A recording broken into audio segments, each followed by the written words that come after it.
The Path of the Yoga Sutras by Nikolai Bachman. Part 1. Key Principles. Chapter 6. Abhyasa. Diligent, focused practice. Be soft in your practice. Think of the method as a fine silvery stream, not a raging waterfall. Follow the stream, have faith in its course. It will go on its own way, meandering here, trickling there. It will find the grooves, the cracks, the crevices. Just follow it. Never let it out of your sight. It will take you. Shengyen. Making progress in any endeavor requires time, effort, and focus. World-class athletes develop their prowess after many years of continuous practice. What we learn from teachers and books is important, yet secondary to the knowledge we acquire through direct experience. That which cannot be described in words and can only be alluded to, the knowledge of our inner self, Purusha, absolutely requires turning our attention inward on a regular basis. Abhyasa is a disciplined, persistent effort to remain focused. This focus can occur during physical exercise, such as asana, breath work, pranayama, meditation, samyama, or even the act of learning a musical instrument or driving a car. The Sutras state that abhyasa is the effort required to maintain a focus, and it is to be done continuously over a long period of time with sincerity and care. Abhyasa involves a committed effort to maintain your chosen practice long enough to reap its rewards. Abhyasa, along with viveka, is a primary practice that is fundamental to all progress. If we want to acquire a new skill and become proficient at it, training over time is necessary.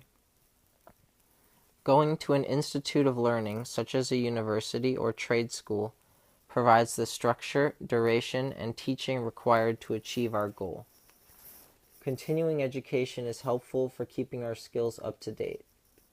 Abhyasa brings us to a professional level of performance, providing us with the knowledge and expertise to acquire a better job and even teach others.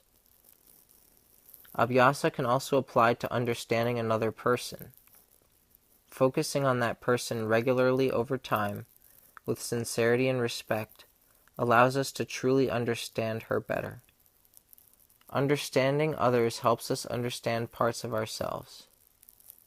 For example, a close family member is hard to be around.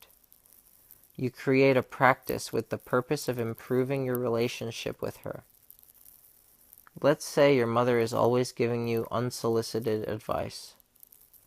Your practice might be to understand that, for some reason, she feels the need to mother you, even though you are a grown adult who's doing fine on your own. Allowing her to mother may make her feel needed in some way, yet enabling that behavior may not serve you in the end. One way or another, it is important to think of a way for you and her to be able to interact that satisfies her and does not get under your skin. Abhyasa, along with not clinging to external objects, vairagya, is necessary to calm down the heart-mind. Consistent and persistent effort, along with the ability to not let external events throw us off center, is bound to diminish the thoughts and emotions distracting our heart-mind. In the classical sense, there is no yoga practice without abhyasa and vairagya. In the beginning, it can be difficult to establish a regular practice. Abhyasa can prevent or counteract certain obstacles to yoga. such as disease, doubt, and apathy. Diligent, focused practice will reduce or eliminate their detrimental effects. Each time we practice, an impression is made in our subconscious heart-mind.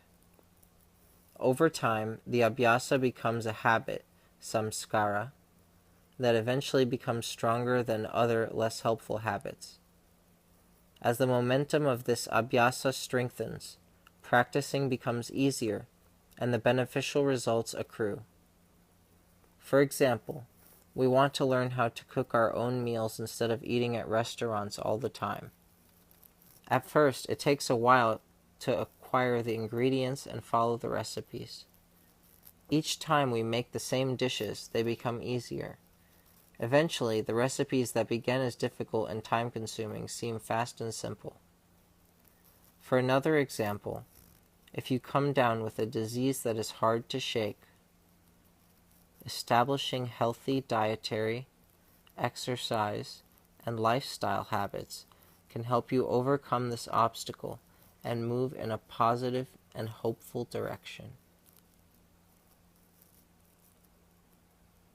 It is important to stay on track and not give up, even when we want to. Practice makes perfect. If we can get ourselves into a good routine, practicing becomes habitual and, thus, easier. Whether we attend regular asana classes or set aside time every morning to sit quietly and meditate, perseverance will ensue some level of progress. Over time, our body, breath, heart, and mind will become more clear, refined, and pure, benefiting not only ourselves, but everyone around us as well. Thoughts. Ongoing, sincere, and effortless practice is the source of my strength and progress. Consistent, focused practice will diminish distractions, reduce attachment to superficial matters, and deepen the connection to my divine inner self.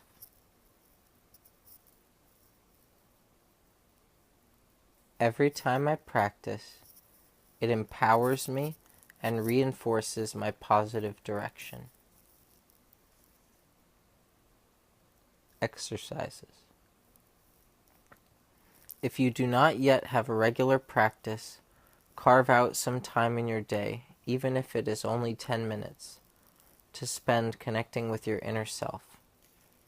Make this practice a priority, even higher than checking your email or answering the telephone. If you already have a regular practice, focus your mind on only the practice, not allowing it to wander as your practice becomes too familiar and rote. You can also focus your mind during any regular activity, such as cooking or cleaning.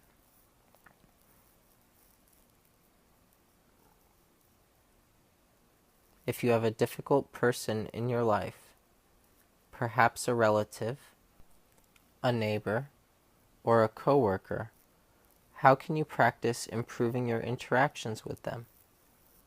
Come up with a few concrete ideas and notice what happens when you implement them. End of chapter 6.